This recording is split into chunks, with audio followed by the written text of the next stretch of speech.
Good morning, everyone. Today I am here to present the theoretical background behind the convolution neural network. Convolution neural networks are today's generation hotcake for image classification.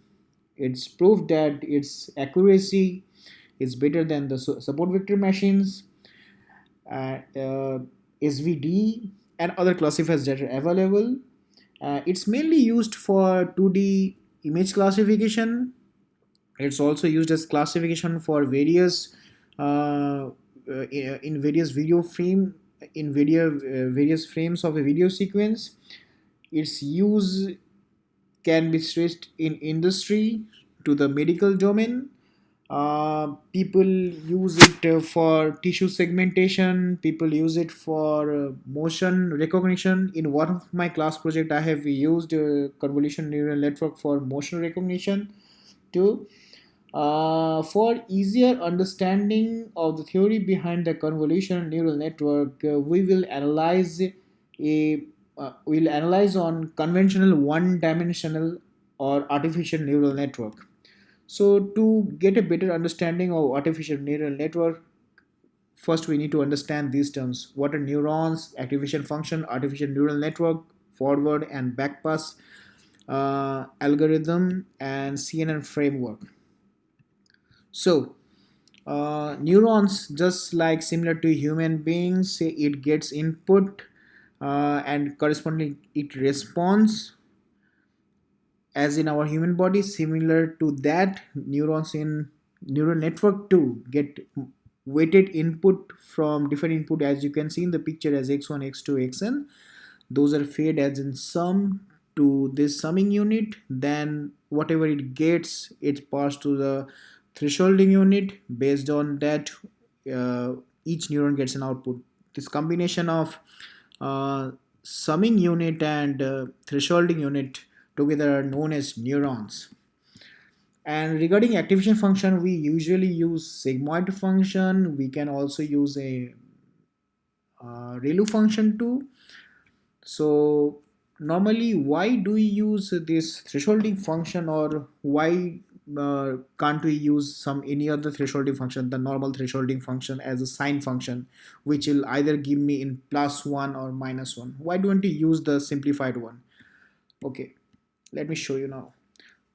If you see the graph of sigmoid, like it's curvy near the origin and it extends until -infinity to +infinity. But instead of that, if we would have taken another sine function which results only in +1 or -1, so there would be a steep line over here, like this, something like this, like sine function are like this. I mean, let me show you by drawing. And over here like this, then we need one more one. Then if we like, oh wait a sec, I'm sorry for the inconvenience, I didn't okay, this is a typical sine function and this is sigmoid function. So if we do derivative of this sine function at this point, you'll get you'll get infinite, like you can't determine the differentiation over here. That's why we normally use sigmoid function, so that you never get a not a number error whenever you use a neural network.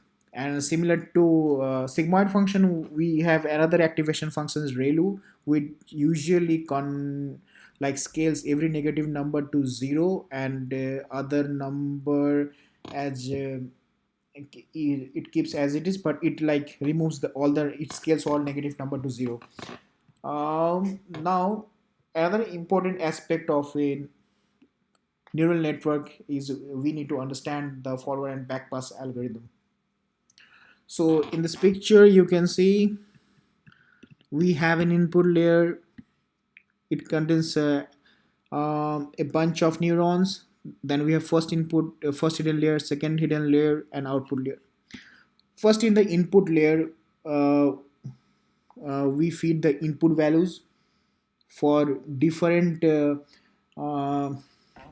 for different features depending upon number of features we use in an depending upon number of features there are in a data set, the number of input layer will be there, number of neurons will be there in the input layer, uh, and these input layer are connected to each and every neurons in the next hidden layer.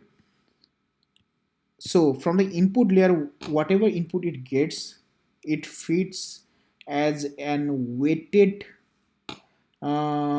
out weighted input to the neurons, to each neurons in the next layer or the first hidden layer. And whenever these neurons get input from their previous input layer, they combine all the input that each neuron receives in the first hidden layer, then it provide and then it pass to the activation function which we discussed before, and pass it to every neurons in the next hidden layer. And similarly second hidden layer also does the same thing to the output layer, and depending output, and at output we get a particular value. So depending upon how much error, how much what's the difference between the actual value that we get and what is our desired value. Desired value is the what class do we expect at each of these neurons at the output layers. In output layers, the total number of neurons will be the same as the total number of classes are there in a particular data set. So depending upon this error that it gets at the output layer, it backtracks from output layer to hidden layer and change their weights between them. Then from second hidden layer, it keep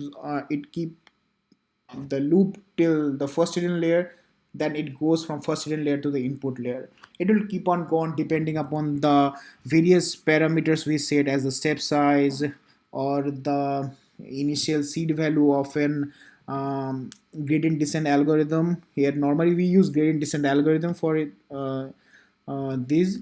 So for now now we'll see how the uh, back propagation algorithm work.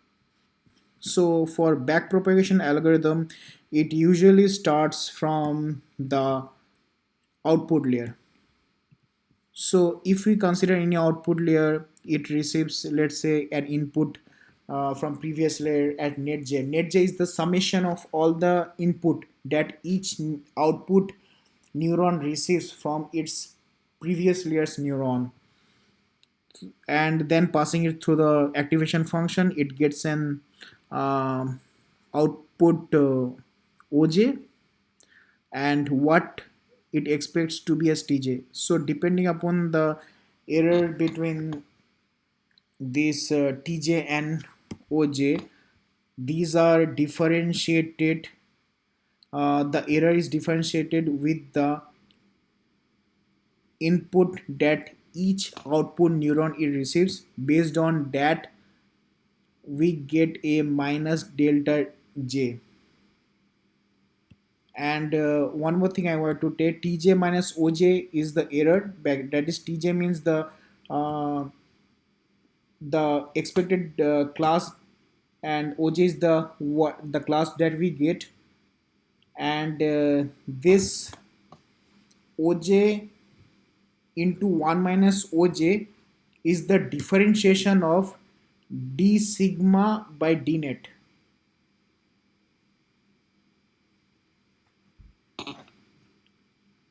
So this ded by d net j is minus of sum, is minus target minus input, then differentiation of the differentiation of the sigmoid function divided by with respect to the summation of input that it gets, then we get delta j. And this delta wji is the weight associated with this j from its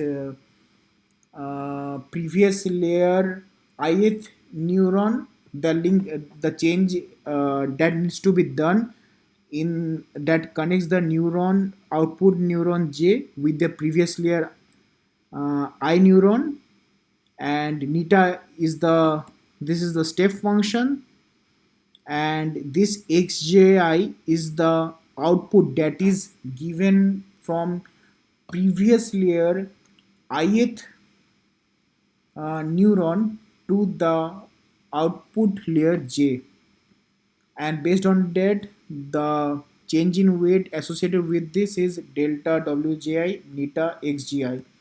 So now we know what uh, what weights how much weight do we need to change for this. So for simplification, let's say this is my jth output neuron, and this is my ith hidden layer neuron, and this link is my w ji. So this is wji, and the output given by this is xji, and neta is user defined. Based on that we'll get delta wji, and then we'll change the weight based on this. Let's say this is the initial, then we the delta w then we'll get the newer weight. So for let's say for this we have done, similarly we'll do for this. Then for the second neuron too, we'll do the same thing for this layer, then we'll do for this layer. So for the output layer it's done. Now coming to the how we'll change the weights for the hidden layer. For the hidden layer, um, basically this delta ed by delta net j,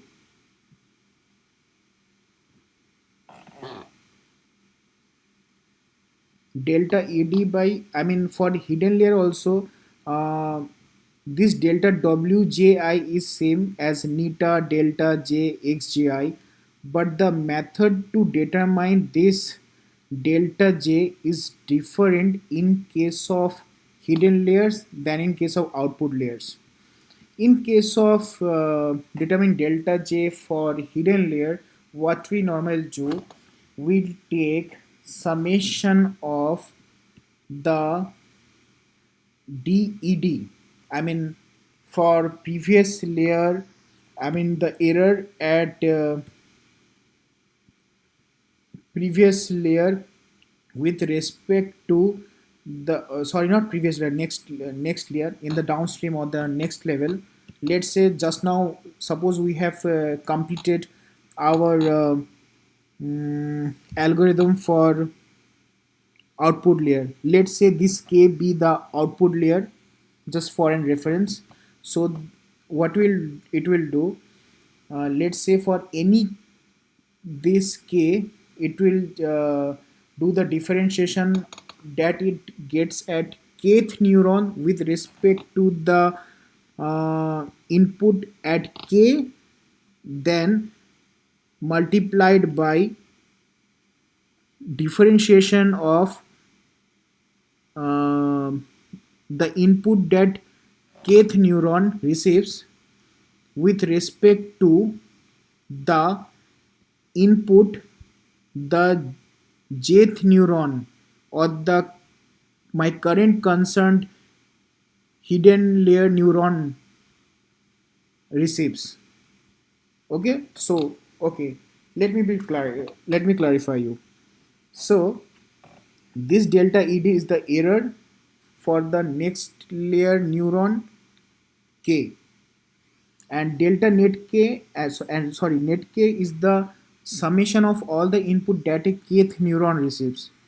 Then we'll do differentiation of the summation of all the input that this next layer kth neuron receives. This k can be our output layer also, or it can be in this case it's an output layer, this kth neuron, and this j is the hidden neuron of from the hidden layer.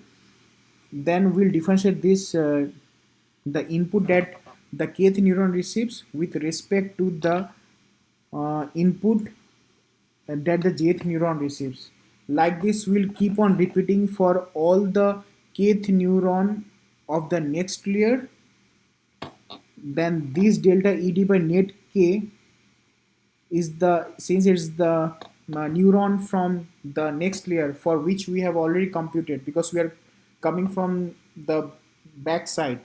So we'll take the value of delta k, then net k by net j. This net k, I mean the input that k receives, can be differentiated again with the output given by the jth neuron to all the neurons in the next layer, multiplied by differentiation of the output given by the jth layer to the delta net jth layer. So like this, it will keep on go on. Based on that, we'll get delta ed by delta net j. Delta ed by delta net j is nothing but my minus del sorry, it's delta j. Now we'll put delta j, and xgi is the input that this jth neuron for here it gives from the previous layer. So basically we are changing the weights for these neurons. So these are what are the things we have done in we normally do in conventional one-dimensional neural network, similar to one-dimensional convolutional neural network. Also works in the same way, but there is a little difference. The major difference that, like what you have seen in the first hidden layer, like each of the neurons are connected with each of the input layer neurons. But in case of CNN, it's not that. Like at a time, it only connects to a chunks of neurons, not all of them, and mm, and then it will connect at a time. It will connect with chunks of neurons. Then it will do the, then it will stride little by little and we to cover the interspace, and based on that how it works. Now let us see the framework of CNN. Let's say this is an input image, then we have convolution layer, then we have ReLU layer, then you have pooling layer, then we have convolutional. It will keep on repeating. Then at last we have fully connected layer, fully connected set layers to support classification, and at last we have our classification layer. So currently available, the most popular CNN network that we have is our AlexNet. Let's see the structure of an AlexNet. So basically for CNN, instead of an one-dimensional, the CNN architecture always expect that it should be at least two-dimensional. No matter, like in MATLAB, we can even configure it to three-dimensional, four-dimensional, whatever we want. It's very easy. Okay, so let me describe the structure of AlexNet. AlexNet was designed to classify 1,000 different objects, like cup, glass, scale, or anything else. And I have used basically for my motion recognition project. I have basically uh, just took AlexNet at my reference, and based on that, like I have made changes, and like with trial and error method I used to observe like what my results should be. I work totally based on this AlexNet. So at AlexNet, the first layer is we have an input layer, then you have convolution layer, then you have max pooling norm, then again the same thing, then you have few convolution layers, then max pooling. So let me go through all the steps. In input layer, basically we need to define like what is the dimensions of each test or training data set. So in case of AlexNet, it's since it's an image classification, color image, we know that we have three different planes of RGB. That's why you have this dimension 3. 227 cross 227 is the length and width of the expected image. For the next one, we have a convolution layer. In convolution layers, we have 96, total 96, 11 cross 11, 2D 11 cross 11 filters. which traverse the entire surface of the input layer at stride 4. That means first it's placed at a particular position. It will take 11 by 11 data from multiply with 11 by 11 data points of any pixel locations from the input layer. Then it will add it. Then the filter will move by 4 pixel location horizontally. uh, then it will do the same. It will keep on going, keep on going, keep on going until it covers the entire 227 cross 227 pixel locations of the input layer. From there, whatever it gets, it feeds to max pooling layer.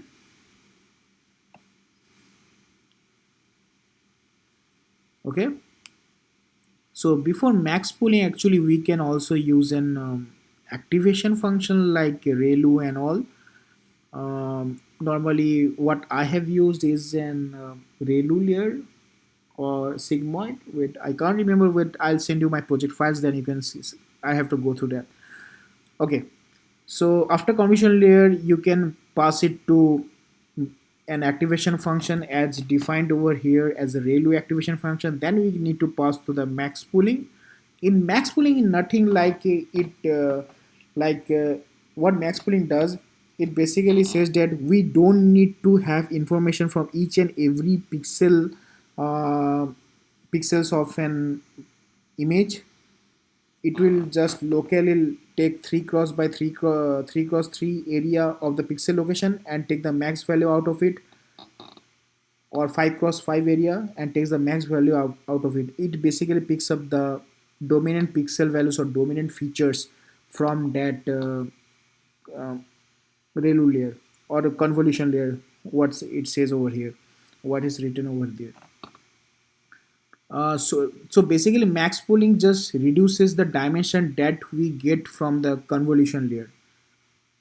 For then next comes our normalization layer. It's whatever it gets from max pooling, it converts everything for 0 to 1.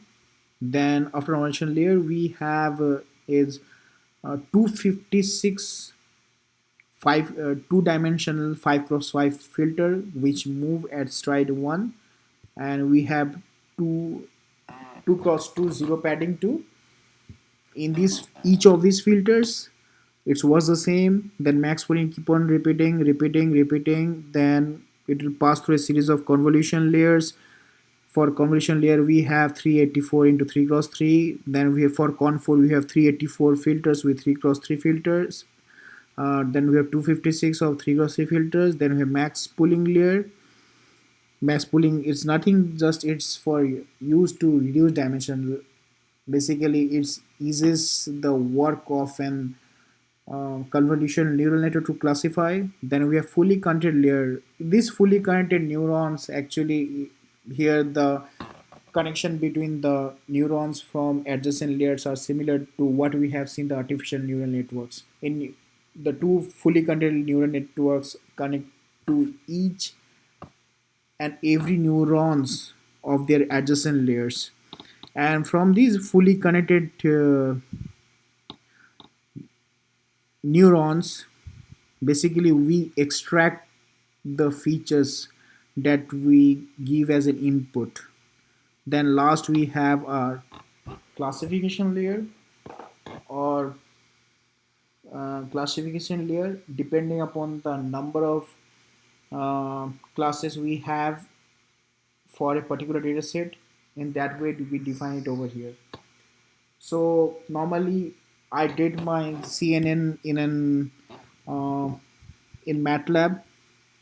So for me it's just nothing, I just change the values over here. Depending, for me it was in 100 cross 100 grayscale depth motion images. You can for or you can say it's an 100 cross 100 cross one dimensional image, and there were 7 different motions like sit to stand, stand to sit, stand to fall, fall to sit. For this I have made it over here 7. And depending upon the features, depending upon what output during this training process, um, whatever input it gets, from defined, and whatever output it gets in MATLAB, we can visualize them in terms of pictures. So these are the few visualization of fewer layers from the first convolution layer, then we have from the second convolution layer, then we have from third, then from the fourth. All these pictures are there in my class project. Lastly, I'd like to thank these people. So if you have any questions, you can ask me. Thank you.